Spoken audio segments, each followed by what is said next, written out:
Hello, good morning students. आज हम hybridisation निकालना सीखेंगे। सबसे पहले हम क्या देखेंगे, डेफिनेशन इसका। ठीक है, डेफिनेशन इसका क्या होता है, intermixing of atomic orbitals having small energy difference give rise to hybrid orbitals of equal energy. ठीक है, तो हाइब्रिडाइजेशन निकालने के लिए इसका क्या फॉर्मूला होता है, N is equal to number of valence electron of central atom plus number of univalent species plus minus charge upon 2। ठीक, तो अगर n हम निकालेंगे तो n इज इक्वल टू कितना, अगर 2 आया तो sp, 3 आया तो sp2, 4 आया तो sp3 और 5 आया तो sp3d, 6 आया तो sp3d2।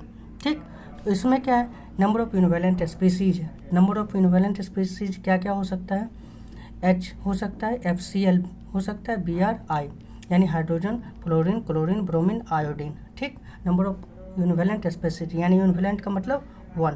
ठीक है, तो हम कुछ क्वेश्चंस निकालते हैं हाइब्रिडाइजेशन उसका। ठीक है, जैसे हाइब्रिडाइजेशन किसका क्या क्या निकालना है, हाइब्रिडाइजेशन निकालना है, यहाँ पर बॉन्ड पेयर निकालना है, लोन पेयर निकालना है इसमें। ठीक है, ये दिया हुआ है क्वेश्चन, तो इसमें हम क्या क्या करेंगे, सबसे पहले इसका हम क्या करेंगे, यहाँ पर number of valence electron of central atom, यहाँ सेंट्रल एटम कौन है, नाइट्रोजन है। ठीक, नाइट्रोजन का वैलेंस इलेक्ट्रॉन निकालना है, तो कैसे निकलेगा, सबसे पहले इसका इलेक्ट्रॉनिक कन्फिगरेशन लिख लेते हैं। ठीक, इसका इलेक्ट्रॉनिक कन्फिगरेशन कितना, 1s2 2s2 2p3 यानी बैलेंस इलेक्ट्रॉन कितना हुआ, 3 to 5। ठीक, तो क्या करेंगे, 5 लिख दिए। अब इसमें देखना है O3 में O यूनिवैलेंट स्पीसीज है या नहीं। यूनिवैलेंट स्पीसीज में कौन कौन है, HCl Br I है, यहाँ पर नहीं है। यूनिवैलेंट स्पीसीज O नहीं है, तो इसका कुछ नहीं करेंगे, यहाँ नेगेटिव चार्ज देखेंगे क्योंकि यहाँ प्लस माइनस चार्ज दिया हुआ है। ठीक है, तो प्लस यहाँ नेगेटिव 1 है, नेगेटिव -1 है। ठीक, तो क्या करेंगे, +1 करेंगे, अपॉन 2 कर दिए। ठीक, 5 + 1 कितना है, 6/2। ठीक, कितना होगा 3, यानी 3 क्या है, यहाँ 3 sp2 है, तो sp2 लिख दिए। अब इसमें नाइट्रोजन में कितना बॉन्डेड एटम है, 3 है, आया कितना है हाइब्रिडाइजेशन, 3 आया। ठीक, 3 लिख दिए। अब लोन पेयर कितना, यानी कि बॉन्ड पेयर तो पूरा हो ही गया, लोन पेयर क्या हो जाएगा, 0 लोन पेयर हो जाएगा। यानी 3 के क्या आया, 3 बॉन्ड पेयर आया प्लस 0 लोन पेयर आया।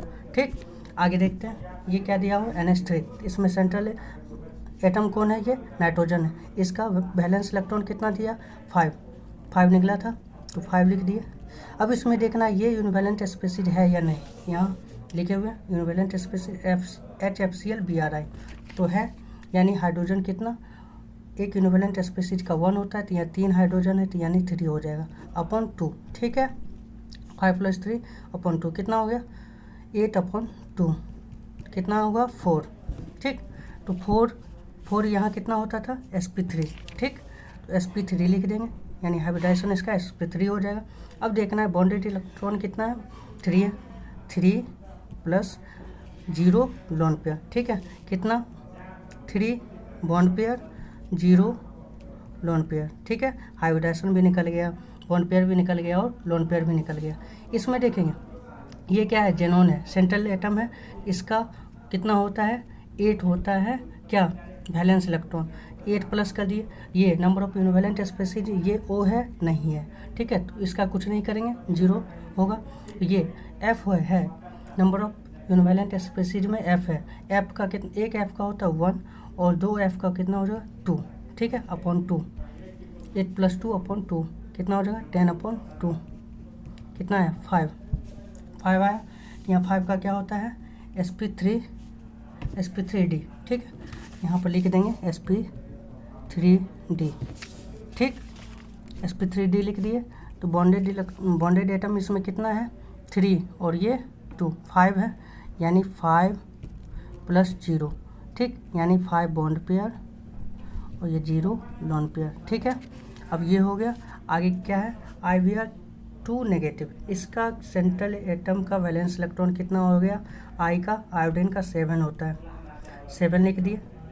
Br यूनिवैलेंट स्पीसीज है या नहीं, Br यूनिवैलेंट स्पीसीज है। ठीक है, यानी कि एक Br का कितना होगा, 1 होगा, 2 Br का कितना होगा, 2 होगा। ठीक, और ऊपर में चार्ज कितना है, माइनस है, -1 है, यानी क्या कर देंगे, +1 कर देंगे अपॉन 2।